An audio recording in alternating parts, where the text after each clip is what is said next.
Our whole family was planning a vacation trip together, but when my husband's childhood friend Mallory found out, she pleaded to join us without a second thought.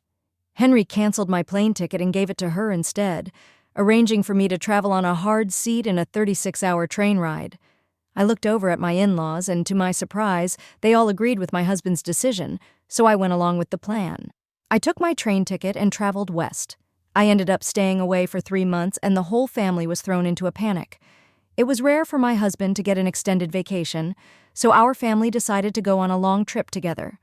I had started planning everything 6 months in advance, selecting destinations, creating an itinerary, and booking everything.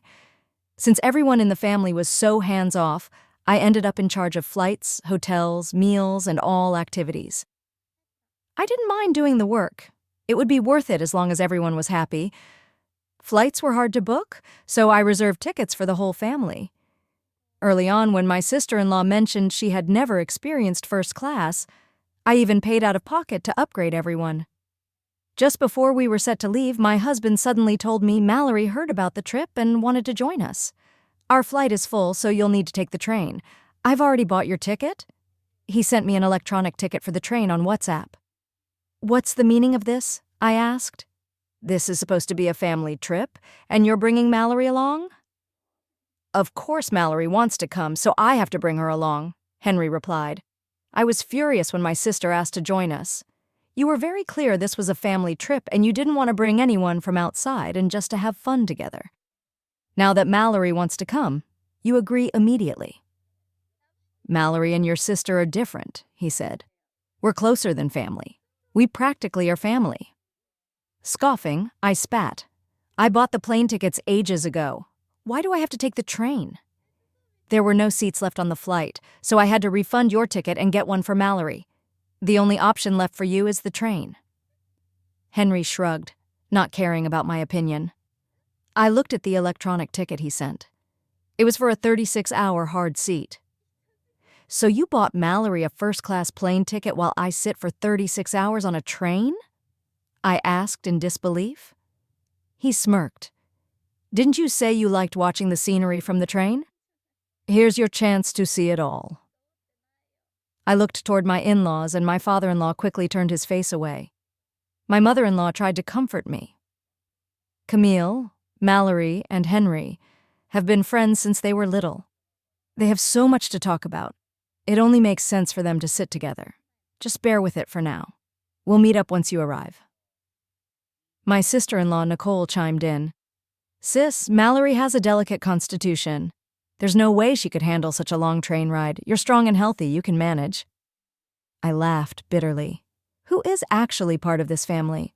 It's starting to look like Mallory is your real daughter-in-law. Henry scowled. "It's just a train ride. It's not a big deal. And Mallory is practically family to us. It's only right that we make sure she's comfortable. Can't you be a bit more gracious and set a good example?" Just then, the doorbell rang. My sister-in-law ran to open it.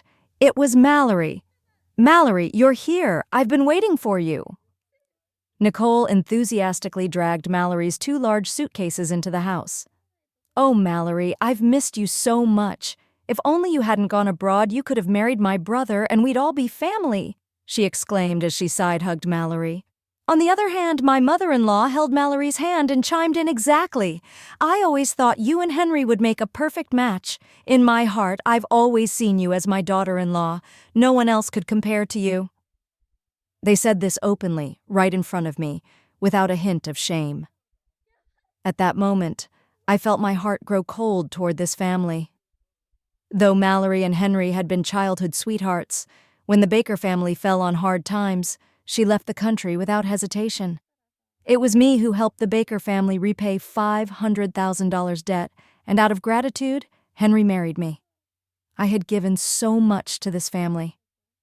My parents-in-law weren't in great health, and I've been caring for Nicole since she was 10, handling everything from cooking and laundry to picking her up from school, helping with her homework, and attending her parent-teacher meetings. Now she was 15, and I had essentially raised her for 5 years. Though I was only her sister-in-law, I felt more like her mother. I had been generous to my in-laws as well. giving them a monthly allowance of $10,000 and taking care of all the household chores and meals, practically spoon-feeding them. Instead of feeling like a daughter-in-law, I often felt more like a live-in maid, one who paid out of her own pocket to care for this family. I never expected something in return, but despite all I'd done for them, they still treated me as less than an outsider. Mallory walked up to me with a smug smile. "Sorry, Camille. If I hadn't suddenly decided to join, you wouldn't have missed out on the plane ticket and been stuck with a train seat. At first I thought I'd skip the trip since there weren't any tickets, but Henry said he'd handle it. I didn't expect he'd make you take the train, though. I even offered to take the train myself. But Henry was worried about me sitting alone for so long, so I guess I have to thank you for taking the inconvenience." Nicole looped her arm affectionately around Mallory's. "Exactly. There are all kinds of people on trains, and if a girl like you were targeted by some creeps, what would we do? Camille, on the other hand, has such a fierce look like be a warrior. She'd scare them off in no time." When she finished speaking, the two of them burst into laughter. Seeing the anger on my face, Henry softened his tone. "All right, I know this arrangement isn't ideal for you, but it's the best solution we have. Just last week, you were eyeing that bag you wanted. Why not go ahead and get it?" I held out my hand. "Sure, 5,000? That's so expensive. I already agreed you could get it. But now you want me to pay too?" "Don't push it," he snapped. I smirked and sarcastically spat. "Since when do I need your permission to spend my own money? How much do you even earn in a month?" At that instant, his face flushed in embarrassment. "That's not fair. His monthly salary was only $3,000, while I earned 100 grand. His salary didn't even cover his own expenses. I've been supporting this household from the start. When we got married, he didn't give me any dowry. I paid off that $50,000 debt and even added $30,000 as a wedding gift, plus I bought our house. This comfortable life they now enjoyed was all thanks to me. If they loved Mallory that much, then they could have her as their daughter-in-law instead. Camille, hurry up and make dinner. It's already late and everyone's hungry," my mother-in-law urged. I didn't reply to her and turned to Mallory with a smile. "Mallory, you and Henry grew up together, so I assume you used to eat here a lot?" "Of course. Back then, Henry and I practically had every meal together," Mallory chirped. "So, after all these years abroad, you must really miss Mom's cooking, right?" I looked at my mother-in-law and continued, "Mom, shouldn't you get started on dinner for Mallory?" After speaking, I sat down on the couch and turned on the TV. Shortly after, Henry came over, annoyed. "How could you make Mom cook? You know her health isn't great. Get up and make dinner." Feigning surprise, I replied, "Mom, you're unwell? Is it serious?" "Why didn't you tell me?" My mother-in-law snapped back, irritated. "Who's unwell? I'm fine. Stop trying to curse me." "Then why don't you want to cook for Mallory?" "Don't feel like it," I said in amusement. Instantly, her expression soured. "Who said I wouldn't cook?" She went to the kitchen and spent the next 2 hours preparing dinner. When it was ready, Nicole pulled Mallory into my seat. "Sis, Mallory is a guest. You don't mind giving up your spot, right?" My mother-in-law chimed in, handing me a bowl. "If sitting at the edge is uncomfortable, why don't you take your plate to the kitchen and eat there? And while you're at it, clean up a bit, so now I wasn't even allowed at the table?" "No need. You all enjoy. My friend invited me out, so I'll eat with them." I flatly declined. Henry looked irritated.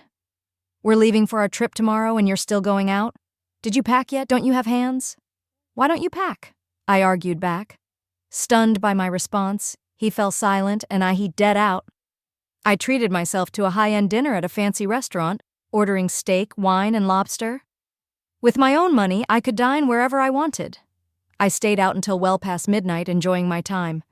When I returned, the house was dark. Despite me being out so late, no one had called or texted to check in. Apparently, they had all gone to bed without a second thought. Feeling my way through the darkness, I entered the bedroom and sat on the bed, only to be startled by a piercing scream. Ah quickly turned on the light and saw Mallory lying in my spot.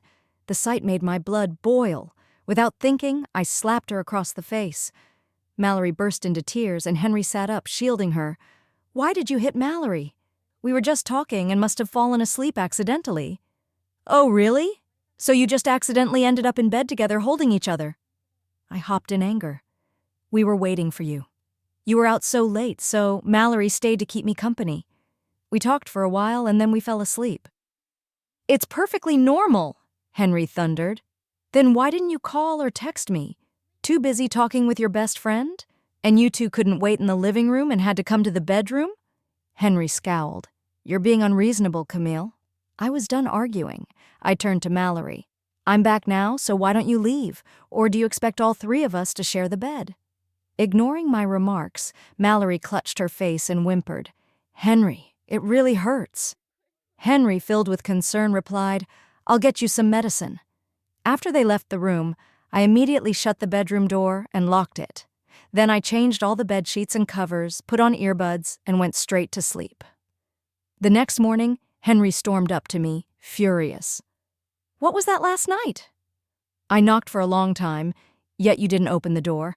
Mom and Dad woke up because of it. You did that on purpose, didn't you? Sneering, I deadpanned. Yes, I did. It on purpose? I thought I'd give you a chance to sleep with Mallory. You should be thanking me, hearing my words. Henry looked exasperated. Are you nuts, Camille? Why would I sleep with Mallory? You're my wife. Oh, so you still remember I'm your wife? I thought once Mallory came back I'd be out of the picture, I said dryly. At that moment, Mallory stepped in, trying to play peacemaker. Please don't argue because of me. We're going on vacation. Let's not let this spoil our mood. I feel so guilty if my presence caused any tension. Henry turned to me. Look how understanding Mallory is, unlike you with your petty attitude. My mother-in-law chimed in. Camille, your temper is getting worse, locking your husband out. This is unacceptable, but we'll overlook it this time since we're going on a trip. Then my father-in-law added, This is what happens when she's spoiled. A husband is the head of the family, but she locked him out. It's disgraceful. A daughter-in-law like T.S. needs a good beating to set her straight. Nicole giggled. SIS, with your bad temper, my brother might just leave you one day. I noticed Mallory watching me with a smug, triumphant look.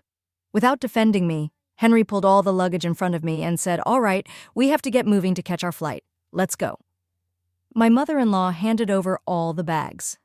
Camille, take care of our luggage? You're taking the train, so it'll be easier for you to carry everything. This way we don't have to worry about the airport baggage limits. I looked at the 8 enormous suitcases, each over 50 pounds, and smiled. Sure, you all go ahead. I'll catch up. Once they left, I immediately called a junk removal service.